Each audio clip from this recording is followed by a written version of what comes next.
Patience, मैं यही हूं, भागना नहीं है कि अभी तो चल ही नहीं रहा है नेट तो चले जाना है, ऐसा नहीं करना।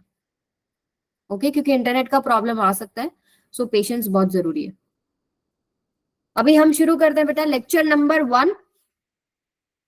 ठीक है, जेई बैच है आपका। तो सबसे पहले इंपॉर्टेंट चैप्टर्स की बात कर लेते हैं जो हम कवर करेंगे। जो पिछले 2 साल का एनालिसिस है उसके अकॉर्डिंग ये एक स्क्रीनशॉट मैंने लिया है। तो यहाँ पर देखिए कौन कौन से चैप्टर्स हैं। ये जो पहला चैप्टर आपको दिख रहा है 12th क्लास का है, मॉडर्न फिजिक्स। करंट इलेक्ट्रिसिटी भी 12th क्लास का है। KTG and thermodynamics 11th class से है। Moving charges and magnetism 12th class से है। काइनेमेटिक्स 11th से है। यूनिट्स एंड डायमेंशन ये भी 11th से है। Work energy, power and circular motion ये भी 11th से है। रोटेशनल मोशन भी 11th से है। इलेक्ट्रोस्टैटिक 12th से है। ऑल्टरनेटिंग करंट 12th से है। एंड ग्रेविटेशन 11th से। तो चैप्टर 11 से कौन से? 1 2 3 4 5 6। तो इस पे हमारा फोकस रहेगा क्योंकि आपको डेटा में दिखाई दे रहा है, इसमें टेबल में दिखाई दे रहा है कि 2 साल में जो क्वेश्चंस पूछे जाते हैं इन चैप्टर से जरूर आपको क्वेश्चन मिलता है। 1 2 3 या 4 ऐसे सवाल यहाँ से आते ही आते हैं। अगर हम ये श्योर हो जाए कि 15 से 20 सवाल जो हैं हमारे बन जाएंगे, अगर हम ये 6 चैप्टर या 7 चैप्टर पे हम अपनी पकड़ बना ले तो सो इससे अच्छी बात क्या होगी, राइट? तो 11th से है अभी आप लोग, तो 11th के चैप्टर्स हम सबसे पहले डिस्कस करेंगे, जिसमें जो अभी सबसे पहले शुरू हो रहा है काइनेमैटिक्स 1D। ठीक है, 1 dimensional motion and 2 dimensional motion को जोड़कर बनता है काइनेमैटिक्स। तो सबसे पहले अभी जो आज शुरू होगा वो कौन सा है? 1 डायमेंशनल मोशन। ये बात सबको क्लियर है? क्लियर है बेटा? Yes ma'am. Yes ma'am. तो ये है जो हम कवर करेंगे। अभी देखिए आपको पता होगा कि सिलेबस कुछ नया आया है जिसमें कुछ टॉपिक्स डिलीटेड है। आइडिया है इस चीज का कि नया सिलेबस दिया है जेई ने जिसमें कुछ टॉपिक्स डिलीटेड हैं, बट इसका मतलब ये नहीं है कि उस चैप्टर से नंबर ऑफ क्वेश्चंस कम हो जाते हैं। इसका मतलब ये है कि अब जो रिमेनिंग टॉपिक्स है उनसे आपके सवाल उतने बन सकते हैं, क्योंकि जो टॉपिक्स डिलीटेड हुए हैं वो ऐसे नहीं है कि इंपॉर्टेंट थे और डिलीट कर दिया, वो आप लोगों के लेवल पर जरूरी नहीं लगा इसलिए डिलीट किया गया है। तो चैप्टर्स यही है जो हाई वेटेज के रहेंगे। ठीक है, अभी हम नेक्स्ट पे चलते हैं। जो आपका काइनेमैटिक्स हम शुरू करने वाले हैं, जिसमें 1 डायमेंशन प्लस में 2 डायमेंशनल मोशन है। 1 डायमेंशनल को एक नाम से और जानते हैं, रेक्टिलिनियर मोशन। ठीक है, सो 2 हिस्सों में ये कवर करेंगे। जैसे कि आप टॉपिक्स देख पा रहे हो, फ्रेम ऑफ रेफरेंस क्या होता है, मोशन इन स्ट्रेट लाइन मतलब कैसे है, position time graph, speed velocity graph सारे इंपॉर्टेंट हैं, uniform non uniform motion, average speed, instantaneous velocity, इनके ऊपर सवाल अच्छे बनते हैं। ठीक है, velocity time, position time graph वगैरह जो भी है ये सब डिस्कस करेंगे। तो ये हो गया एक पार्ट, हम शुरू कर रहे हैं। इसी का दूसरा जो पार्ट है मोशन इन अ प्लेन में आ जाता है, मोशन इन 2 डायमेंशन आ जाता है, जिसके अंदर आपके पास आता है ये motion in a plane, projectile motion and uniform circular motion. ठीक है, प्रोजेक्टाइल मोशन एक अच्छा खासा टॉपिक है। एंड रिलेटिव वेलोसिटी 1D में भी इसके सवाल बनते हैं, 2D में भी इसके सवाल बनते हैं, तो ये भी हम टॉपिक करेंगे। अब बीच में आपको कुछ टॉपिक्स दिख रहे हैं जैसे स्केलर एंड वेक्टर क्या होता है, you are very well aware about that, क्योंकि अभी आप टर्म 2 पे आ चुके हो, तो आपको पता है कि वेक्टर एडिशन कैसे होता है, वेक्टर सब्ट्रैक्शन कैसे होता है, स्केलर क्या है, वेक्टर क्या है, यूनिट वेक्टर क्या है, वेक्टर को 2 कंपोनेंट्स में तोड़ते कैसे हैं। सो ये मैं मानूं कि आपको आता है, ये चीज तो आती है, बेसिक है ये तो। ठीक है, इसमें फिर भी आपको कोई डाउट आता है तो यू विल कॉन्टेक्ट मी, मैं आपको कुछ ना कुछ हेल्प करूंगी वहां पर। इसके अलावा जितने भी आपको टॉपिक्स दिख रहे हैं हम सब करेंगे। और एक टॉपिक जो है जेई ने अभी डिलीट किया था, जीरो वेक्टर। ठीक है, और ये कोई ऐसा कोई बड़ा टॉपिक भी नहीं है, बस जीरो वेक्टर एक डेफिनेशन ही होता है जो हम पढ़ते हैं। बाकी सब पूरा का पूरा एज इट इज है, जैसे पिछले साल में था वैसे ही अभी है। तो सबको सिलेबस समझ में आ गया जो भी हम कवर करने वाले हैं इस पर्टिकुलर यूनिट के अंदर? क्लियर है? चलिए यस मैम। अब हम आगे चलते हैं बेटा। आज का जो हमारा ऑब्जेक्टिव है, सबसे पहले हम चैप्टर का एक इंट्रोडक्शन लेंगे, जनरल जनरल जो चीजें हैं उसमें जो यूज होने वाली हैं, बेसिक डेफिनेशंस जो हैं, और जो हमारे पास 4 से 5 इंपॉर्टेंट पैरामीटर्स हैं मोशन को समझने के लिए, चाहे 1D हो चाहे 2D हो। 2D के ऊपर भी अच्छी पकड़ रहेगी अगर 1 डायमेंशनल मोशन आप अच्छे से समझते हैं। ठीक है, सो डिस्प्लेसमेंट है, माइक ऑफ रखिए। किसको डांट पड़ रही है? साक्षी, अपना माइक ऑफ रखेंगे बेटा। हाँ hello. Yes. Yes Sakshi Kumari mic off रखो बेटा। ठीक है मैम, ऑफ है। Okay. ऑन है। हाँ ठीक है।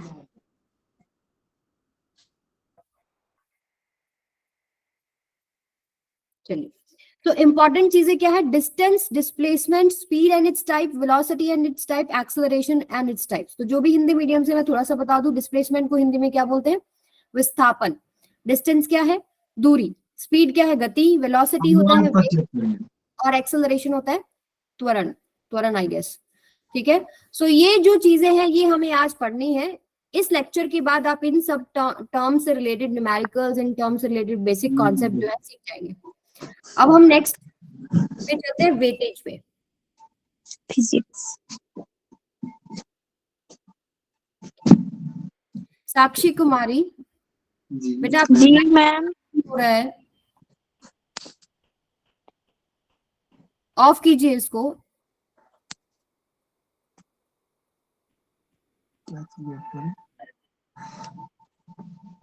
अभी मैं आपका माइक खुद ऑफ कर रही हूँ, आप इसको अब टच नहीं करेंगे। ओके।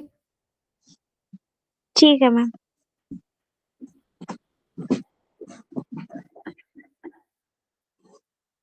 जस्ट एक मिनट।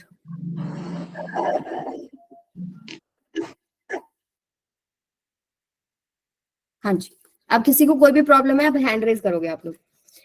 सो वेटेज आप ये देख सकते हैं पिछले कुछ सालों का है, 2019, 20, 21, 22, 23 में जो भी पेपर हुए हैं, तो काइनेमेटिक्स से आप देख रहे हो कि एक दो सवाल तो बन रहे हैं हर जगह पे। ठीक है, तो 2 सवाल यानी कि अगर आ जाते हैं, 8 नंबर थोड़े नहीं होते, और चैप्टर आसान है, आप अच्छे से इसमें स्कोर कर सकते हो। 2 से 3 सवाल अगर आ जाते हैं, तो देखो 4 सवाल भी आए हैं किसी शिफ्ट में। ठीक है, तो इसको आप बाद में एनालाइज कर सकते हो, ये टेबल मैंने आप लोगों के लिए दे दिया है। इन जनरल क्या है कि 1 से 2 सवाल तो बने ही बनेंगे। अब हम नेक्स्ट पे चलते हैं, इंट्रोडक्शन। सो मैकेनिक्स के बारे में क्या जानते हैं आप लोग?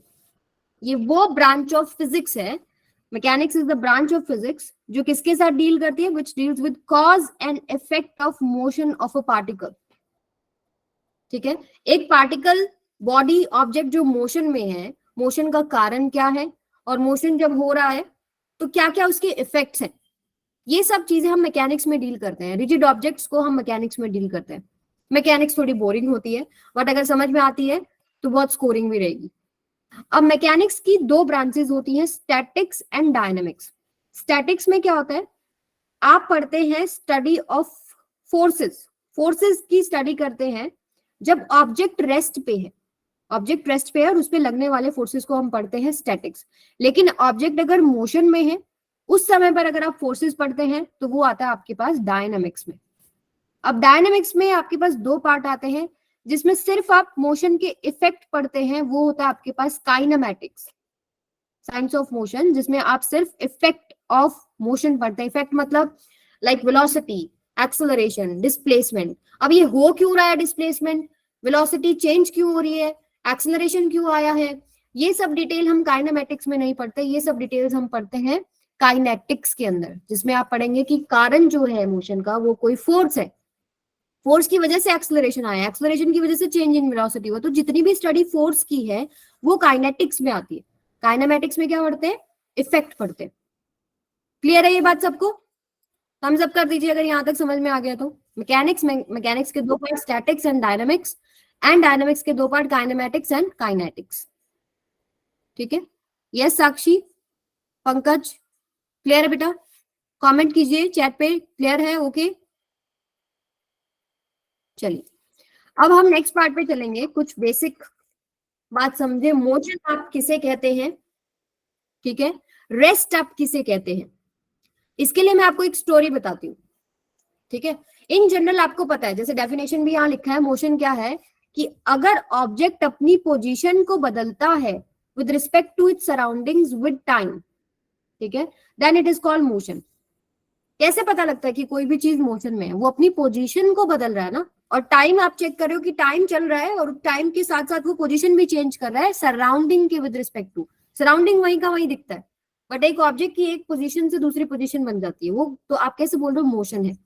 अगर ऑब्जेक्ट पोजीशन चेंज नहीं करता with respect to surrounding with time, तो आप उसको क्या बोलते हैं?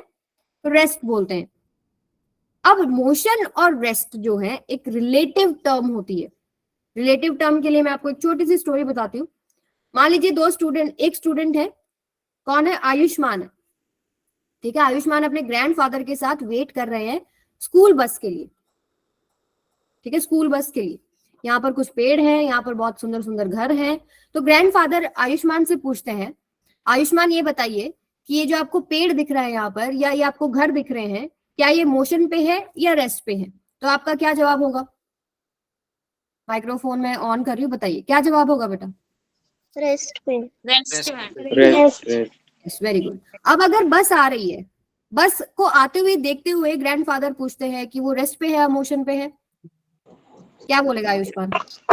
मोशन पे। मोशन पे। अब फादर फिर एक सवाल करते हैं कि आपको बस में जो बैठे बंदे दिखाई दे रहे हैं, ठीक है, जो भी पर्सन बैठा है उसके अंदर, वो मोशन में दिख रहा है या रेस्ट में दिख रहा है? जब बस आ रही है रेस्ट। अब बस चल रही है और आप बाहर से खड़े होके देख रहे हो, उसमें जो पर्सन बैठा है वो भी तो ऐसे चल रहा है ना, मोशन में नहीं हो गया? वो भी मोशन में है में। लेकिन अब बस ले लेते हैं, ये बस इन्होंने पकड़ लिया और बस में बैठे हैं। बस में बैठ के फिर पूछते हैं कि जो पर्सन आपको बाहर से मोशन में दिख रहा था, उस पर्सन को बस में बैठ के देखिए, वो रेस्ट में है मोशन में है? रेस्ट में। यानी कि ऑब्जर्वेशन कहाँ से है, आप उसको ऑब्जर्व कहाँ से कर रहे हैं, उसके हिसाब से पता लगता है कि वो मोशन में है या रेस्ट में है। कहीं से हो सकता है कोई ऑब्जेक्ट मोशन में दिखता है, कहीं से हो सकता है कोई ऑब्जेक्ट रेस्ट में दिख रहा है। तो यहां से एक पॉइंट निकल के आता है कि मोशन एंड रेस्ट एब्सोल्यूट नहीं होते, ठीक है, वो रिलेटिव होते हैं। एक मान लीजिए पेड़ जो आपको दिख रहा है वो रेस्ट पे दिख रहा है, बट मून पे जाके देखोगे तो वो धरती के साथ वो भी घूम रहा है, तो वो भी आपके पास क्या हो गया? मोशन में हो गया। तो यहाँ से आपके पास की पॉइंट्स में जो चीजें निकल के आती है कि मोशन जो है वो कंबाइंड प्रॉपर्टी है ऑब्जर्वर और ऑब्जेक्ट की, उन दोनों को देखना पड़ेगा और ऑब्जर्वर कहाँ है ये देखना पड़ेगा। और कोई भी जो है ऑब्जेक्ट रिलेटेड एब्सोल्यूट रेस्ट और एब्सोल्यूट मोशन पे नहीं होता। ठीक है, अब देखिए single object can be at rest as well as in motion depending upon the point of view of observer. Observer का पॉइंट, ऑब्जर्वर कहाँ है, वही ऑब्जेक्ट उसको रेस्ट पे दिख सकता है, वही ऑब्जेक्ट उसको मोशन में दिख सकता है, डिपेंड करता है कि ऑब्जर्वर कहाँ है। अब ऑब्जर्वर कहाँ है, ऑब्जर्वर कहाँ से मेजरमेंट करता है, उसके लिए हमारे पास क्या आता है? Frame of reference. तो फ्रेम ऑफ रेफरेंस एक सिस्टम हो गया जिससे आप मेजर करते हैं किसी भी मोशन को। जैसे मान लीजिए मुझे किसी भी ऑब्जेक्ट का डिस्टेंस देखना है, डिस्प्लेसमेंट देखना है, एक्सेलरेशन, वेलोसिटी चेंज, तो कोई ना कोई तरीका होगा जिससे आप मेजर करेंगे। तो आप एक कोऑर्डिनेट सिस्टम लेते हैं, X axis, Y axis, Z axis, और एक रेफरेंस पॉइंट यानी एक ओरिजिन लेते हैं, ओरिजिन से आप सारी कंपैरिजन करते हैं, मतलब, और एक आपके पास घड़ी होती है। ये आपके पास हो गया frame of reference. Frame of reference क्या है? Coordinate axis attached to an observer having a clock with respect to which observer can describe position, displacement, acceleration of a moving object. तो कोई भी चीज आपको मेजर करनी है तो आप ये कोऑर्डिनेट सिस्टम उठाते हैं। ठीक है, तो ये चीजें जनरल थी। मोशन क्या है, रेस्ट क्या है, मोशन रेस्ट एब्सोल्यूट होता है, फ्रेम ऑफ रेफरेंस क्या हुआ। अब हम आगे चलते हैं, पोजीशन वेक्टर और डिस्प्लेसमेंट वेक्टर। मान लीजिए एक स्टूडेंट है, स्टूडेंट हम ले लेते हैं ऋतु कुमारी। ठीक है, ऋतु कुमारी यहाँ पर है। अब ऋतु कुमारी यहाँ पर है, कहाँ पर है, इधर है, उधर है, ये तो तरीका नहीं है ना मेजरमेंट का। तो हमने कोऑर्डिनेट एक्सिस लिए एक्स वाई जेड और एक रेफरेंस पॉइंट ले लिया जिसको हम ओरिजिन बोल रहे हैं। तो ओरिजिन से कितना एंगल पे आपके पास पोजीशन बनती है ऋतु कुमारी की, तो हम ये देखते हैं। मान लीजिए यहाँ पर क्या है कि ऋतु कुमारी जो है एक्स एक्सिस में इतना आगे है, वाई एक्सिस में इतना ऊपर है और जेड एक्सिस में थोड़ा इतना आगे है, तो मतलब वो स्पेस में कहीं है। ये एक्स एक्सिस, ये वाई एक्सिस, ये जेड एक्सिस, वो कहीं स्पेस में है। तो ओरिजिन से आपने देख लिया कि वो कहां पर है। तो ये बनता है आपके पास पोजीशन वेक्टर, जो कि आपके पास क्या है? एक्स आई कैप प्लस वाई जे कैप प्लस में जेड के कैप, ये पोजीशन है विद रिस्पेक्ट टू ओरिजिन। अब डिस्प्लेसमेंट वेक्टर क्या होता है? डिस्प्लेसमेंट वेक्टर किन्हीं भी दो पॉइंट्स के बीच में एक वेक्टर है। या तो हमारे पास पोजीशन वेक्टर होता है ओरिजिन से ही, लेकिन डिस्प्लेसमेंट वेक्टर किन्हीं भी दो पॉइंट्स में हो सकता है। जैसे कि ये दो पॉइंट ले लीजिए, ये ऋतु थी, ठीक है, और ये नव्या है। तो ऋतु को नव्या के पास जाना है, तो उसको ये जो डिस्टेंस है ये ट्रैवल करना पड़ेगा, जिसको मैंने एस वेक्टर से दिखा दिया। डायरेक्शन भी मैंने ले ली और इसका मैग्नीट्यूड तो ये हो गया। ठीक है, डायरेक्शन एरो से पता लगता है और मैग्नीट्यूड किससे पता लगता है, इसका लेंथ से। अब मुझे अगर डिस्प्लेसमेंट वेक्टर निकालना है तो क्या होता है कि मुझे एक पॉइंट चाहिए जहां वो पहुंची और एक पॉइंट चाहिए जहां से उसने शुरू किया। अब मुझे डिस्प्लेसमेंट वेक्टर अगर निकालना पड़े तो मैं कैसे निकाल दूं, x2 minus x1 i cap plus y2 minus y1 j cap plus z2 minus z1 k cap. तो ये हो गया पोजीशन वेक्टर। दूसरी चीज, आपको triangle law of vector addition पता होना चाहिए। जैसे ये आपके पास r1 वेक्टर है, ये s वेक्टर है और ये r2 वेक्टर है। तो triangle law of vector addition क्या कहता है कि दो वेक्टर्स जो ऑर्डर में हैं, जैसे ये r1 है, ये आपके पास s है और ये r2 है, तो जो दो वेक्टर्स ऑर्डर में है उनको हम ऐड करते हैं and that is equal to the vector which is in opposite order. जैसे यहां पर इसका हेड से इसका हेड टकरा रहा है, that is equal to r2 vector. तो यहां से डिस्प्लेसमेंट वेक्टर निकल जाएगा r2 वेक्टर माइनस में r1 वेक्टर। ठीक है, अब r2 r1 क्या है, पोजीशन वेक्टर है p और q के, और पोजीशन वेक्टर आप कैसे लिखते हैं, x1 i कैप, इसका आपके पास r2 का क्या होगा, x2 i cap y2 j cap z2 k cap, और r1 का क्या होगा, x1 i cap y1 j cap z1 k cap. अब आप डिफरेंस करेंगे, i कैप की टर्म्स में से टर्म्स को कॉमन ले लेंगे, j कैप की टर्म्स को कॉमन ले लेंगे, k कैप की टर्म्स को कॉमन ले लेंगे। तो आपके पास यही बनता है कि आपको दो पॉइंट्स चाहिए होते हैं, उनका सब्ट्रैक्शन करते हैं तो हमारे पास क्या आता है, डिस्प्लेसमेंट वेक्टर, और you can say subtraction of position vectors. समझ में आए बात, थम्स अप कर दीजिए अगर समझ में आए।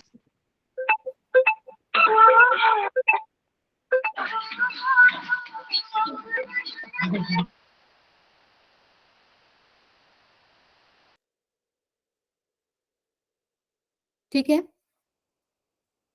यस आदित्य बोलिए बेटा, क्या नहीं समझ आया, नव्या बताइए।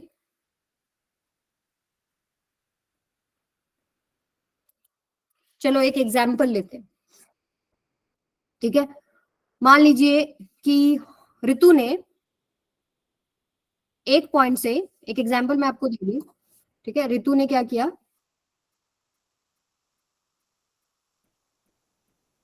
ओके पोजीशन वेक्टर समझ में नहीं आया। पोजीशन वेक्टर देखिए क्या है, पोजीशन वेक्टर, अच्छा ये पॉइंट आपके पास 0 0 है। पोजीशन वेक्टर को भी आप एक डिस्प्लेसमेंट वेक्टर की तरह ट्रीट कर लो। चलो, एक पॉइंट 0 0 है, एक पॉइंट x1 y1 z1 है। अगर मुझे ये वेक्टर को लिखना है तो मैं कैसे लिखूंगी, x1 माइनस में 0 i कैप प्लस में y1 माइनस में 0 j कैप प्लस में z1 माइनस में 0 k कैप। ऐसे ही तो लिखोगे ना, तो ये वही तो बन रहा है, x1 i कैप प्लस में y1 j कैप प्लस में z1 k कैप। क्योंकि यहाँ पर एक पॉइंट 0 0 0 था तो हम सीधा ही उसके कोऑर्डिनेट से रिप्रेजेंट कर देते हैं। स्केलर क्वांटिटी क्या होता है, जिसके पास सिर्फ मैग्नीट्यूड होता है, जैसे कि टाइम। ठीक है, लेकिन मान लो मुझे निकालना है वेलोसिटी। वेलोसिटी एक वेक्टर क्वांटिटी होती है, उसमें एक डायरेक्शन भी होती है और एक मैग्नीट्यूड भी होता है। कि अगर मान लीजिए इस पॉइंट से इस पॉइंट तक ऑब्जेक्ट जा रहा है, ए पॉइंट से बी पॉइंट तक, तो वेक्टर क्या है, वेक्टर ये है कि ये जो डायरेक्शन आपने दे दी प्लस में जो मैग्नीट्यूड है। मान लो हम लोग, चलो ये स्केलर और वेक्टर जो है मैं नेक्स्ट टॉपिक में और डिटेल में आपको बताऊंगी। अभी के लिए पोजीशन वेक्टर और डिस्प्लेसमेंट वेक्टर सबको क्लियर है कि नहीं, बताइए।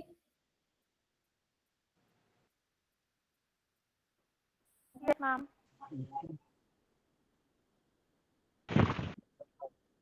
चलिए तो हम एक बार नेक्स्ट टॉपिक पे चलते हैं, डिस्टेंस एंड डिस्प्लेसमेंट की बात करते हैं। तो जिसने भी अभी स्केलर और वेक्टर की बात करी है वो यहाँ पर क्लियर हो जाएगा। इनमें से एक स्केलर और एक वेक्टर है, बताओ स्केलर कौन सा है, डिस्टेंस। डिस्टेंस है। वेक्टर क्या है, डिस्प्लेसमेंट है। तो आपने क्यों बोला कि डिस्टेंस और डिस्प्लेसमेंट ये स्केलर और ये वेक्टर है,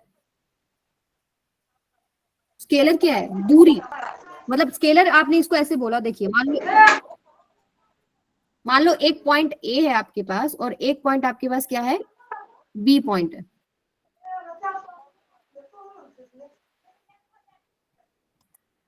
ठीक है, एक पॉइंट ए है आपके पास और एक पॉइंट बी है। तो मान लो एक स्टूडेंट जाता है घूमता फिरता ऐसे बी पॉइंट तक। ठीक है, एक स्टूडेंट जाता है ऐसे ऐसे ऐसे ऐसे और फिर यहाँ आता है बी पॉइंट पर, और एक स्टूडेंट जाता है सीधा ही तो number 1 student, number 2 student, number 3 student. तो इनमें से डिस्टेंस कौन सा है? ए से बी जाने में डिस्टेंस कौन सा है? माइक्रोफोन ऑन करती हूँ मैं, बताइए डिस्टेंस कौन सा है? 1 2 3 2 2 1 2 1 2 3 1 1 2 1 and 2, 1 and 3, 1 and 3. डिस्टेंस आपके पास तीनों है। डिस्टेंस होता है actual length of the path traversed by the particle between initial and final position. जो भी वो पाथ लेगा, कैसे ही घुमा फिरा के ले, ठीक है, हमें उससे मतलब नहीं है। ऐसे जाए फिर ऐसे जाए, नाचता कूदा फिर पहुंच जाए, कोई प्रॉब्लम नहीं है। डिस्टेंस एक्चुअल जितना भी उसने लेंथ लिया वो सारा। तो 1 2 3 तीनों डिस्टेंस है भाई। डिस्प्लेसमेंट क्या होता है? दो पॉइंट्स के बीच में शॉर्टेस्ट डिस्टेंस कौन सा है? तो दो पॉइंट्स के बीच में शॉर्टेस्ट डिस्टेंस कौन सा है? नंबर 2। तो डिस्प्लेसमेंट नंबर 2 और डिस्टेंस आपके पास तीनों है, ठीक है। अब डिस्टेंस और डिस्प्लेसमेंट में एक स्केलर है। स्केलर कौन सा है? डिस्टेंस है। उसमें हम डायरेक्शन देख ही नहीं रहे ना, कैसे ही जाए, ऐसे घूम के फिर के जाए, कैसे ही जाए, हम बस उसकी लेंथ देखेंगे कितनी है। लेकिन डिस्प्लेसमेंट शॉर्टेस्ट डिस्टेंस है। तो शॉर्टेस्ट डिस्टेंस इधर से इधर ये ऐसे पॉसिबल है। यहाँ इसके पास डायरेक्शन भी है और इसके पास मैग्नीट्यूड भी है, इसलिए हम डिस्प्लेसमेंट को वेक्टर कहते हैं, ठीक है। अब इसका एक छोटा सा कंपैरिजन कर लेते हैं, comparative study of displacement and distance. So displacement की आपके पास सिंगल वैल्यू होती है। डिस्प्लेसमेंट की क्या होती है? सिंगल वैल्यू होती है। ये आप चेक कर सकते हो कि जो शॉर्टेस्ट डिस्टेंस है वो तो एक ही होगा, ठीक है। अगर उसके अलावा कोई शॉर्टेस्ट होता तो फिर वो शॉर्टेस्ट होता। तो यानी डिस्प्लेसमेंट की सिंगल वैल्यू होती है बेटा, लेकिन डिस्टेंस की एक से ज्यादा वैल्यू हो सकती है। It may have more than one value between 2 points. अब डिस्प्लेसमेंट क्योंकि वेक्टर है तो वो पॉजिटिव भी हो सकता है, नेगेटिव भी हो सकता है और जीरो भी हो सकता है, ठीक है।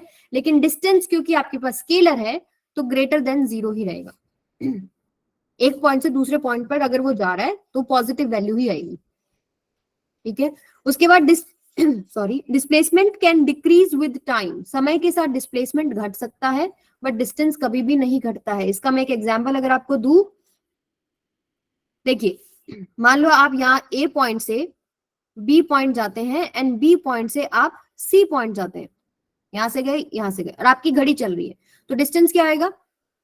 यहां से यहां तक का जितना भी डिस्टेंस है, मान लो 5 मीटर है और यहां से यहां तक का मान लीजिए 3 मीटर है, तो 5 + 3 7 मीटर ट्रेवल किया है। बढ़ रहा है टाइम के साथ अगर आप चलते जा रहे हो तो। लेकिन डिस्प्लेसमेंट टाइम के साथ घट सकता है।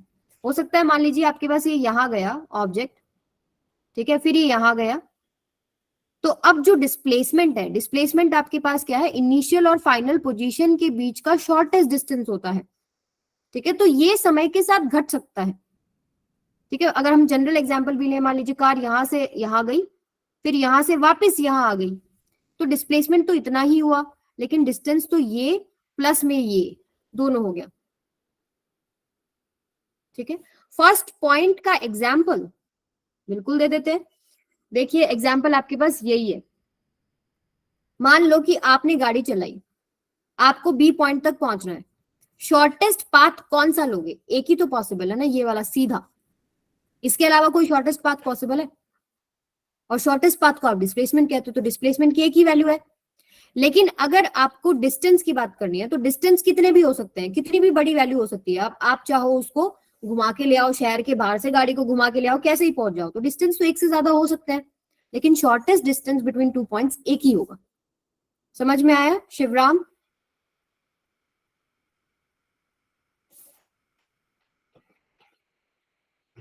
एंड लास्ट पॉइंट क्या है? डिस्प्लेसमेंट आपके पास वेक्टर होता है और डिस्टेंस आपके पास स्केलर होता है, ठीक है। अब कई बार आपको कुछ ग्राफ बना के दे देंगे, आपको पूछेंगे कि ये जो ग्राफ है ये पॉसिबल है या नहीं है।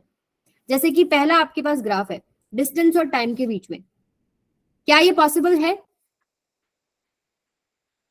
नहीं। दो शॉर्टेस्ट क्या है? जो सबसे छोटा होता है, जो सबसे छोटा हो गया। अगर उससे कोई छोटा है तो फिर वो अगले वाला छोटा होगा ना सबसे। दो शॉर्टेस्ट कैसे होंगे? एक ही होता है शॉर्टेस्ट। क्या आपके पास ग्राफ नंबर 1 पॉसिबल है बेटा? बताइए। नो, क्योंकि डिस्टेंस की वैल्यू आपके पास नेगेटिव नहीं होती है, क्योंकि वो स्केलर क्वांटिटी है, तो ये वाला ग्राफ तो पॉसिबल ही नहीं है। क्या ग्राफ नंबर 2 पॉसिबल है? सेकंड ग्राफ पॉसिबल है क्या? सेकंड भी नहीं है, क्योंकि एक टाइम पर डिस्प्लेसमेंट की दो वैल्यूज नहीं होती, उसकी सिंगल वैल्यू होती है। एक ही टाइम पर ऑब्जेक्ट दो जगह कैसे हो सकता है बताओ? तो ये पॉसिबल नहीं है। ठीक है, ये कंपैरिजन था। अब एक क्वेश्चन करते हैं, choose the correct relation between distance and displacement. बताइए, you can use mike now. ABCD। C. C ma'am. C ma'am. C. C। Yes, very good, C is the right answer बेटा। Distance या तो बड़ा है या displacement के बराबर है। अब मुझे ये बता दो, डिस्टेंस डिस्प्लेसमेंट के बराबर कब होगा? जब डिस्टेंस सबसे Second शॉर्ट point. होगा एंड जब सबसे मतलब शॉर्ट डिस्टेंस होगा ट्रैवल। एक A पॉइंट से B पॉइंट पर एक ही रास्ता लेके चलती है, शॉर्टेस्ट डिस्टेंस उसने ले लिया, क्योंकि डिस्प्लेसमेंट भी डिस्टेंस है, राइट? अगर स्ट्रेट लाइन मोशन है, ठीक है, स्ट्रेट लाइन मोशन के अंदर आपके पास डिस्टेंस की वैल्यू डिस्प्लेसमेंट के बराबर है, दो पॉइंट्स के बीच में। यहां से यहां गया है, तो अब यहां पर डिस्टेंस भी यही है और डिस्प्लेसमेंट भी यही है। ठीक है, और वैसे अगर हम जनरल बात करें तो डिस्प्लेसमेंट डिस्टेंस से छोटा ही रहेगा, क्योंकि डिस्टेंस कितने भी हो सकते हैं लेकिन डिस्प्लेसमेंट शॉर्टेस्ट पाथ होता है। तो ऑप्शन सी करेक्ट है। ठीक है, नेक्स्ट पे चलते हैं। आपको न्यूमेरिकल रेशियो निकालनी है displacement to the distance covered. आप चैट पे अपना आंसर लिखेंगे, ABCD।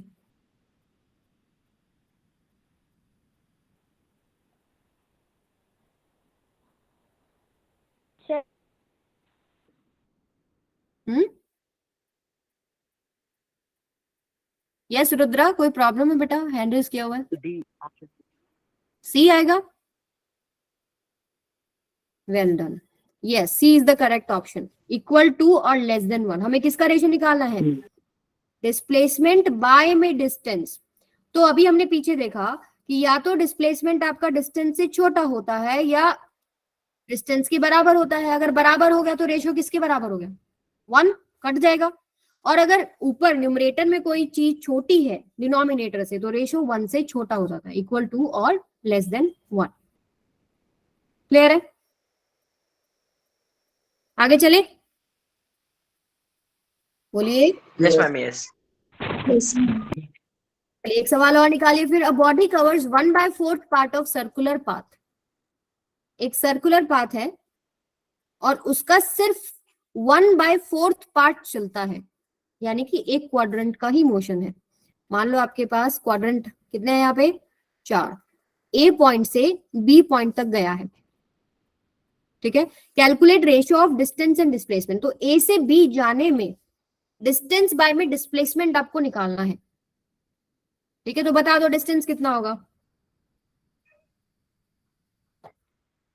Pi are bye 2। 2 pi are होता है टोटल सरकमफ्रेंस, और उसके 4 हिस्से आपने कर दिए। कितना हो गया? पाई आर बाय 2। डिस्प्लेसमेंट क्या है? √2r। यस, डिस्प्लेसमेंट है शॉर्टेस्ट डिस्टेंस। तो ये डॉटेड में जो दिखा रही हूँ, this is the shortest distance between these 2 points. और आपको एक ट्राइंगल दिखाई दे रहा है सबको, ये रेडियस है, ये रेडियस है, और ये 90 डिग्री का ट्राइंगल हो गया।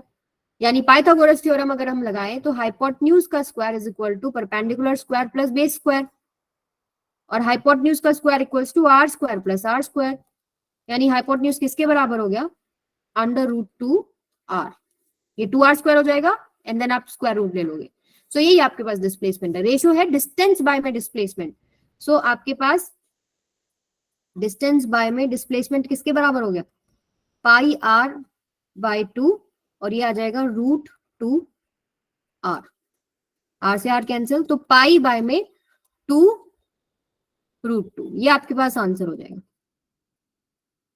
क्लियर है सबको? डिस्टेंस बाय में डिस्प्लेसमेंट है ना बेटा, आपने उल्टा निकाल दिया रौनक। आपने आई थिंक डिस्प्लेसमेंट बाय में डिस्टेंस निकाल दिया। ठीक है, आगे चले। चलिए, अब यहां तो स्टोरी थी इजी, पाइथागोरस थ्योरम लग गया, राइट एंगल ट्रायंगल बन गया। लेकिन अगर 90 के अलावा कुछ भी एंगल हो जाए, मान लो मुझे जाना है A से B तक, मुझे कहां से कहां जाना है? A से B जाना है। तो आपको डिस्प्लेसमेंट निकालना, और एंगल कितना है इनके बीच में, 120 डिग्री। तो आपके पास 2 मिनट है, जरा सोचिए कि आप डिस्प्लेसमेंट कैसे निकालेंगे, सोचिए।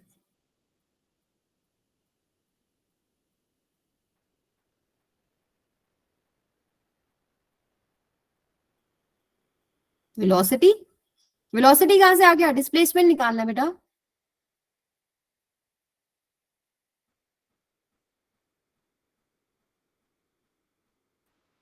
M2R sin 60. 2r sin 60 कितना हो गया, 2r sin 60, yes 2r root 3 bye में 2, सो r रूट 3। सो आपने फॉर्मूला यूज किया है, नहीं, ट्रायंगल को तोड़ के मतलब हाफ करके। अच्छा चलिए देखते हैं अब इसको कैसे करना है। सबसे पहली बात तो देखो, ये ओरिजिन हो गया आपका, ठीक है, सेंटर मान लो, एक ये रेडियस हो गया, एक ये रेडियस हो गया, ठीक है, ये r1 मान लो, अभी के लिए r1 मान लो, ये r2 मान लो, और आपको शॉर्टेस्ट डिस्टेंस निकालना है। तो डिस्प्लेसमेंट आपके पास क्या है, a टू b जाने में, ये डॉटेड में जो दिखा रही हूँ ये आपको निकालना है, a टू b, ये आपके पास r1 है, और ये आपके पास, ये भी आप अगर देखोगे, यस बेटा मिस्टर जय, एक बार अभी क्वेश्चन आप सुने, फिर जो भी डाउट है फिर मुझे बताइएगा।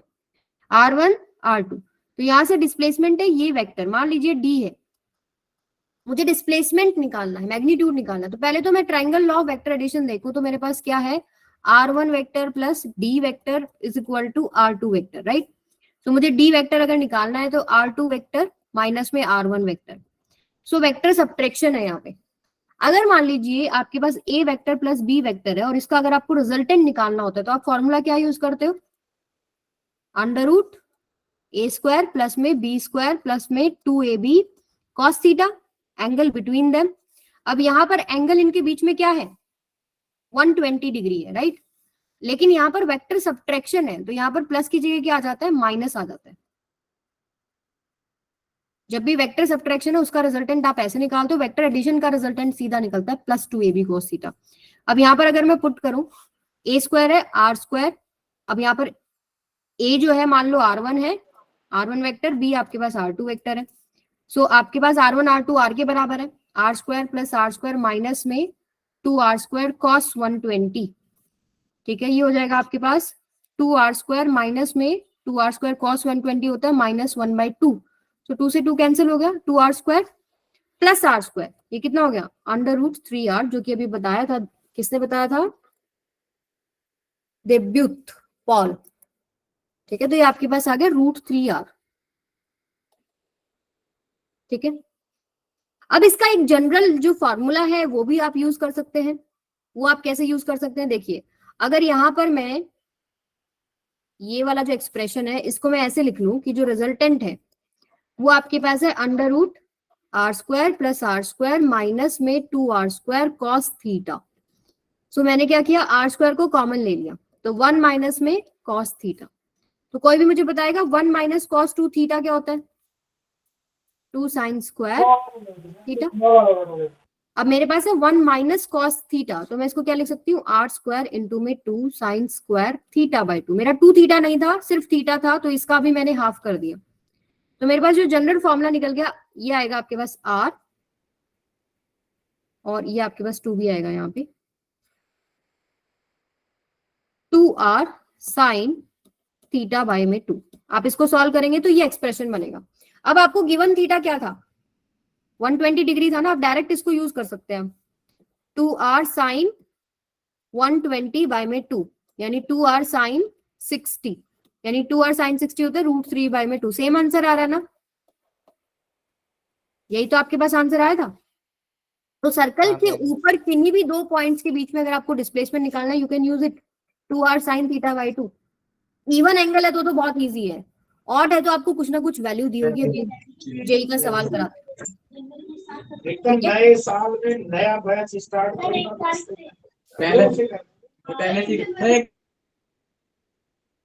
हाँ जी, जेई 2022 का क्वेश्चन है, सभी बच्चे सॉल्व करेंगे।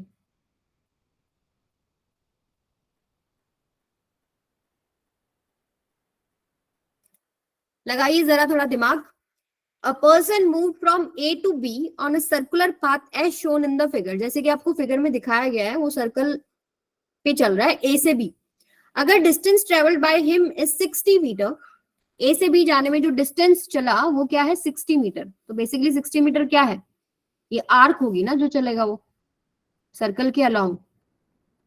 ये आपको दे रखी है, आर्क आपको दे रखी है कितनी है 60 metre. Then magnitude of displacement would be, कैसे निकालेंगे, कीजिए जरा सॉल्व, हैंड्स डाउन कीजिए। और जिसको ये क्वेश्चन आता है या कुछ डाउट है वो हैंड रेज करेंगे बस। जय दीपक कुमार, हैंड्स डाउन करो बेटा।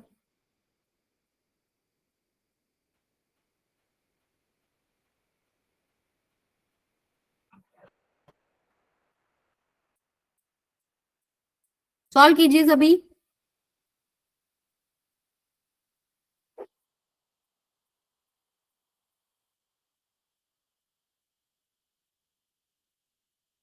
हाँ जी बिल्कुल, मैं एक्सप्लेन कर सकती हूँ, just give me a minute.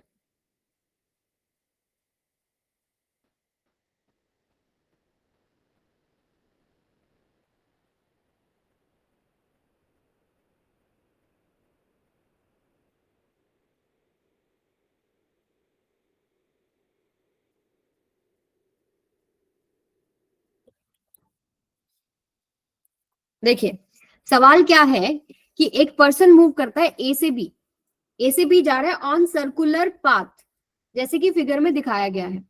अगर distance travelled by him is 60 metre, जो उसने डिस्टेंस ट्रेवल किया है वो 60 मीटर है, तो मैग्नीट्यूड ऑफ डिस्प्लेसमेंट क्या है, डिस्प्लेसमेंट क्या होगा, ये होगा ना, shortest distance between A and B क्या है, ये वाला जो लाइन है ये होगा। तो ये सेम चीज है, इसको मान लो आप R1, इसको मान लो R2, और ये आपके पास हो गया डिस्प्लेसमेंट, जो जैसे हमने अभी पीछे सवाल किया था। तो हमारे पास फॉर्मूला क्या बनता था रिजल्टेंट का, R1 square plus R2 square minus में 2R1 R2 cos थीटा। ठीक है, ऐसे। और अगर हम पुट करें तो ये आएगा आपके पास 2R1 R2 सेम है, 2R स्क्वायर माइनस में 2R square cos theta. Angle between them कितना है 135 मीटर्स। तो अगर हम यहाँ पुट करें सो 2R स्क्वायर माइनस में 2R square cos theta is cos 135, और cos 135 की वैल्यू आपको गिवन है माइनस में 0.7, तो ये आएगा आपके पास 2R स्क्वायर प्लस में 1.4R स्क्वायर। ठीक है, ये हो जाएगा आपके पास under root 3.4R square. R बाहर कॉमन आ गया, रूट ऑफ 3.4। अब मुझे क्या चाहिए, रेडियस चाहिए। रेडियस के लिए इन्होंने एक डेटा दे रखा है, आर्क लेंथ दे रखी है और एंगल दे रखा है। आपको पता है थीटा किसके बराबर होता है, L बाय में R। L के आपके पास आर्क बाय में रेडियस। ठीक है, आर्क कितना दे रखा है आपको 60, रेडियस आपको निकालना, और थीटा कितना है यहाँ पर 135 डिग्री। 135 डिग्री किसके बराबर होता है, मैम डाउट है। 3π/4। Just give me a minute, 3π/4। तो यहाँ से आपके पास रेडियस किसके बराबर हो गया, 4 इंटू में 60 बाय में 3π, 3 1 जा 20 जा, तो ये आएगा आपके पास 80 बाय में पाई। अब यहाँ पर आप रेडियस की वैल्यू पुट कर दो, 80 बाय में पाई इंटू में अंडर रूट 3.4। आप इसको सॉल्व करेंगे तो अप्रोक्सीमेटली इक्वल टू 47 मीटर आएगा बी। यस बोलिए क्या डाउट है बेटा, इसको डाउट था अभी? यस मेरी आवाज आ रही है, देवयूत आवाज आ रही है, एम आई ऑडिबल? यस, तो क्या डाउट है, व्हाट इज योर डाउट, बोलिए। नो डाउट, चलिए फिर नेक्स्ट पे चलते हैं हम लोग। स्पीड की बात करते हैं। What is speed, rate at which an object changes the position, कितना रेट से अपनी पोजीशन बदल रहा है। ठीक है, तो स्पीड का फॉर्मूला क्या होता है आपके पास, डिस्टेंस बाय में टाइम। यूनिट आपको पता है कितनी होती है, ऐसा यूनिट मीटर पर सेकेंड। अच्छा स्केलर होता है वेक्टर होता है, बताइए। स्केलर। Scalar, ma'am, scalar. क्योंकि डिस्टेंस है और टाइम दोनों ही स्केलर है, तो आपके पास स्केलर क्वांटिटी है। अच्छा एक ये बात बताओ, 1 किलोमीटर पर आवर में कितने मीटर पर सेकेंड होते हैं? याद होना चाहिए, 5/18। 5/80। ठीक है, आप कन्वर्ट कर सकते हैं 1000/3600। आप इसको सॉल्व करेंगे 5/18 आएगा। तो कभी भी न्यूमेरिकल में किलोमीटर पर आवर दे रखा हो, मीटर पर सेकंड करना हो, जस्ट मल्टीप्लाई बाय 5/18। और उल्टा दे रखा हो, मान लो मीटर पर सेकंड दे रखा हो और किलोमीटर पर आवर में करना है, तो मल्टीप्लाई बाय 18/5। ठीक है। अब स्पीड के कुछ टाइप्स होते हैं। कितने टाइप्स होते हैं स्पीड के? How many types in speed?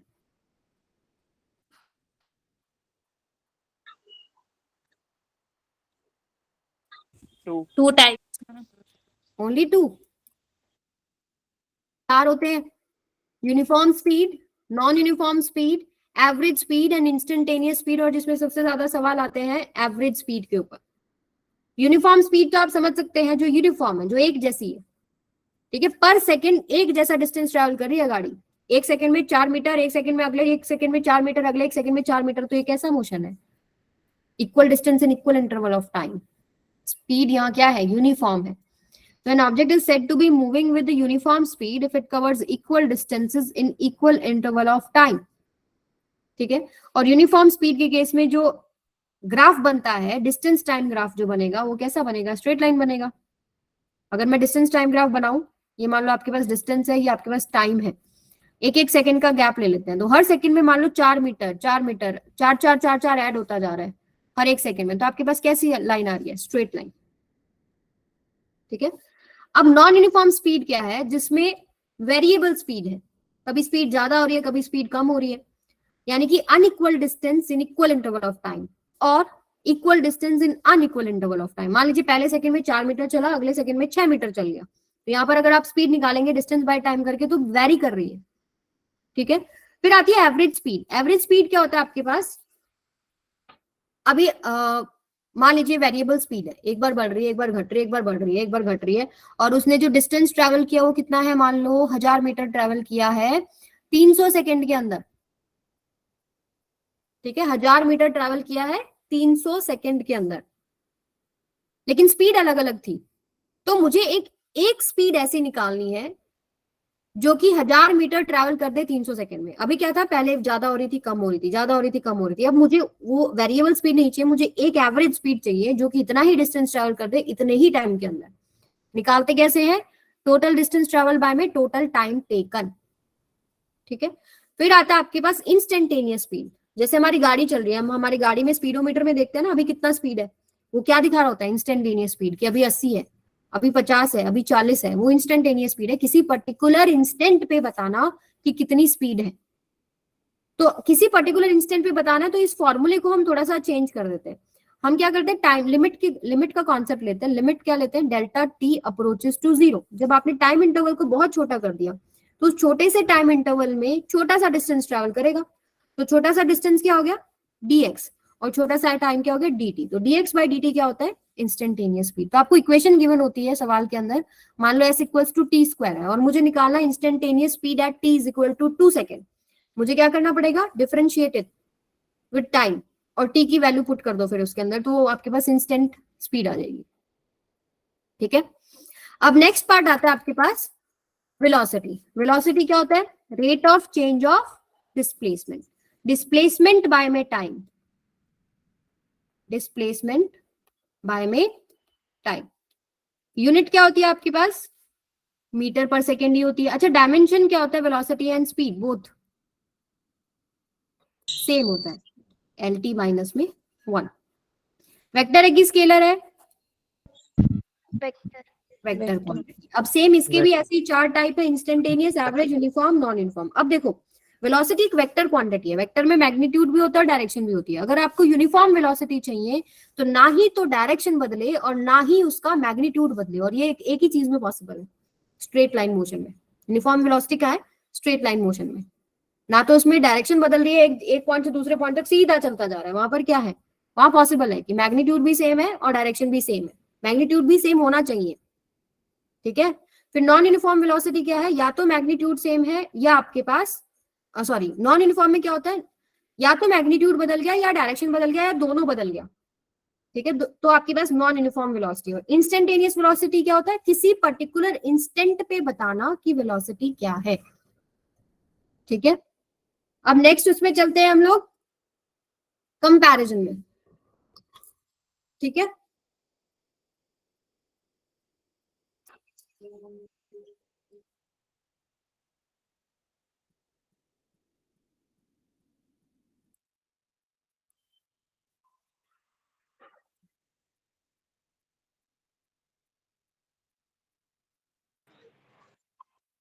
हाँ जी, so comparative study of speed and velocity. तो अभी देखा स्पीड का फॉर्मूला क्या होता है, डिस्टेंस बाय में time, rate of change of distance. Velocity क्या होता है, rate of change of displacement, ठीक है। स्पीड कुछ भी नहीं बताती डायरेक्शन के बारे में, लेकिन वेलोसिटी हमें डायरेक्शन ऑफ मोशन बताती है। और इन जनरल इस तरफ अगर कोई ऑब्जेक्ट चल रहा है हम उसको पॉजिटिव लेते हैं, पीछे अगर ऑब्जेक्ट चल रहा है उसको हम नेगेटिव लेते हैं। स्पीड आपके पास या तो पॉजिटिव है या जीरो है, क्योंकि डिस्टेंस बाय टाइम है, तो डिस्टेंस या तो पॉजिटिव होता है या जीरो हो सकता है। लेकिन वेलोसिटी आपके पास पॉजिटिव भी हो सकती है, नेगेटिव भी हो सकती है और जीरो भी हो सकती है, क्योंकि वो डिस्प्लेसमेंट बाय टाइम है और डिस्प्लेसमेंट पॉजिटिव, नेगेटिव, जीरो तीनों पॉसिबल है। अब स्पीड आपके पास स्केलर क्वांटिटी है एंड वेलोसिटी आपके पास वेक्टर क्वांटिटी होता है। अब मुझे आप बताइए, क्या एवरेज स्पीड एवरेज वेलोसिटी के बराबर हो सकती है, मैग्नीट्यूड बराबर हो सकता है, magnitude of average speed and average velocity बराबर हो सकता है क्या? Yes ma'am. हो सकता है, अगर डिस्टेंस डिस्प्लेसमेंट के बराबर है, राइट, बिल्कुल हो सकता है। या तो आपके पास वेलोसिटी जो है वो कम होगी स्पीड से या उसके बराबर हो सकती है, जैसे कि डिस्प्लेसमेंट और डिस्टेंस का रिलेशन है वैसे ही वेलोसिटी एंड स्पीड का रिलेशनशिप होता है, ठीक है। Average speed is generally greater than magnitude of average velocity. अब एक सवाल करते हैं, a man covers 3 equal distances with speed v1 v2 v3 find average speed. आपको क्या निकालना है, v एवरेज। एक पर्सन ने 3 इक्वल डिस्टेंस ट्रेवल किए हैं, v1 से v2 से v3 से। अब एवरेज स्पीड का फॉर्मूला क्या था, टोटल डिस्टेंस बाय में टोटल टाइम। अब बताओ कैसे करें, आपको 3 स्पीड दे रखी है और 3 इक्वल भाग कर रखे हैं डिस्टेंस के, कैसे करेंगे? सॉल्व कीजिए, आपके पास 2 मिनट है बेटा।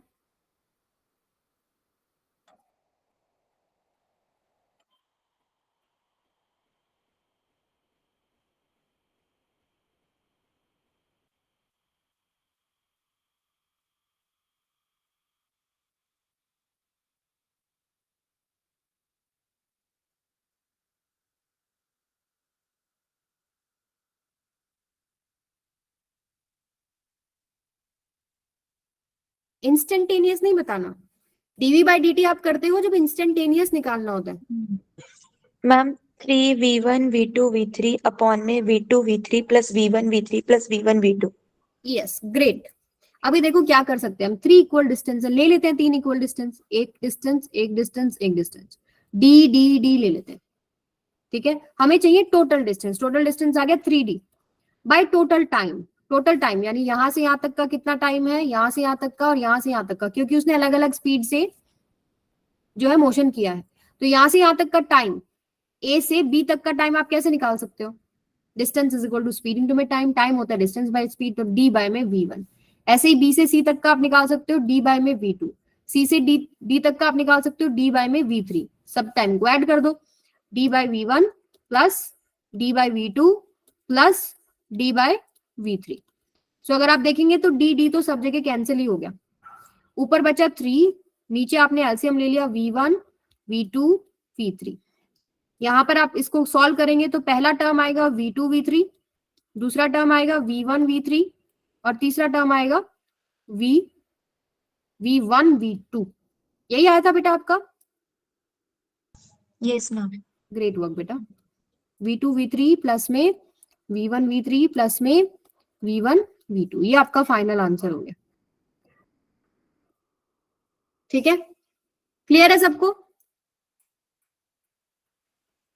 साक्षी यस, ओके। अब कुछ क्वेश्चंस हैं जिसमें आपको यही सेम कॉन्सेप्ट यूज करना है, ये आपका होमवर्क क्वेश्चन है, ओके। ये भी आपका होमवर्क क्वेश्चन है, और कुछ होमवर्क क्वेश्चन मैंने लास्ट में ऐड भी किए हैं, ये भी आपको सॉल्व करने, और लास्ट में कुछ है वो भी आपको सॉल्व करने। ये कुछ होमवर्क क्वेश्चन है। ये एक क्वेश्चन और करते हैं last. A wheel of radius r is rolling on the road. What will be the displacement of a point P in half rotation of a wheel on the road? Wheel का radius है r, ठीक है। एक wheel है जिसका radius r है, वो role कर रहा है और वो आधा ही रोल करता है, हाफ रोटेशन करता है, तो डिस्प्लेसमेंट ऑफ पॉइंट P कितना होगा बताइए। Displacement of point P 2r। Gurmanat Kaur बताइए बेटा।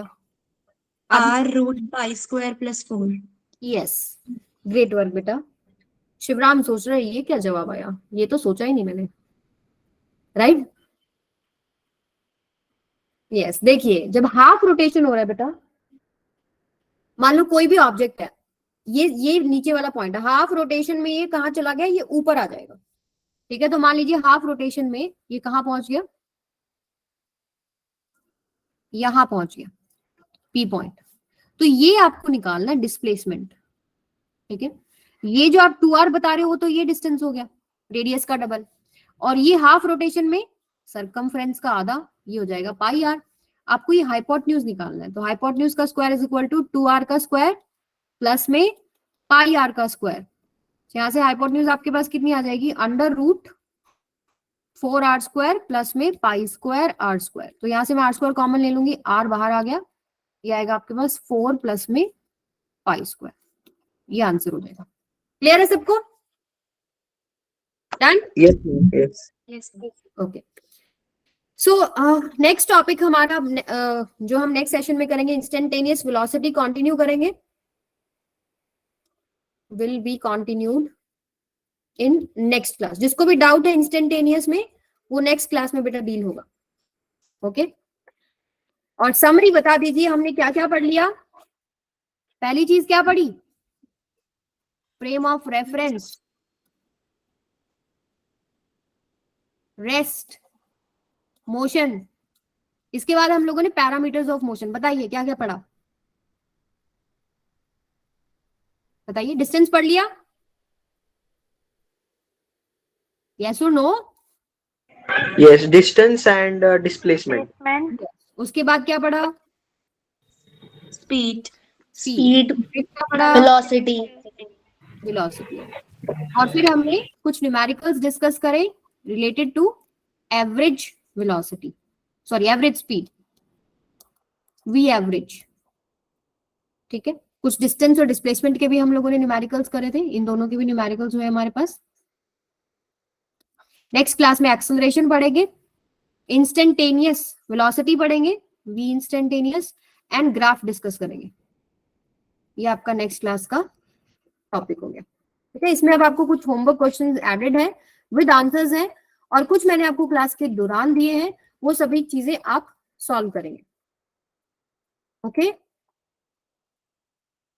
Okay, ma'am. किसी को कोई भी अलग से कोई डाउट है तो आप अभी पूछ सकते हो, बिल्कुल पूछो बेटा।